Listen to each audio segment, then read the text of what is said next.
this week is outdoor fun, and we got some different things that go along with your bag. So here we go.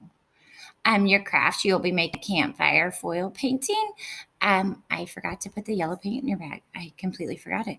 So you'll use your black paper, your brown paper, foil, red paint, yellow or orange, if you have those, and then glue and scissors. So you're just going to take the brown paper and cut out the logs, and it will actually be on black paper unless you have white paper and you want to do it on that, and you'll use the foil and you'll paint it. And then you're doing a Father's Day constellation. So these are like you'll use those star stickers, and a constellation is a grouping of stars that makes out an image. So you'll be creating one of those for Dad. We have 2 snacks this week. We got some dirt worm pudding and some s'mores in a cone. So that's the cone, the marshmallows, and the chocolate chips. This is the Oreos, the pudding, and the worms.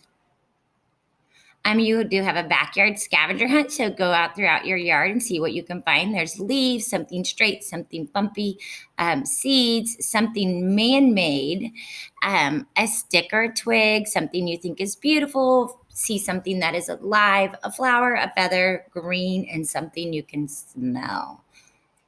For this stem, you'll watch the activity, you'll watch the time-lapse video of the sky throughout 24 hours. And then you're going to pick your favorite time of day, and you're going to go and lay down and draw what you see in the sky. Our 2 read-alouds, our nonfiction read-aloud is Cool Backyard Camping, Great Things to Do in the Great Outdoors by Alex Kuzowski. And our fiction is Billy's Camping Trip by Hannah Coe. And then the field trip will be to Yellowstone Park. So there is the plan for this week. I hope you guys enjoy.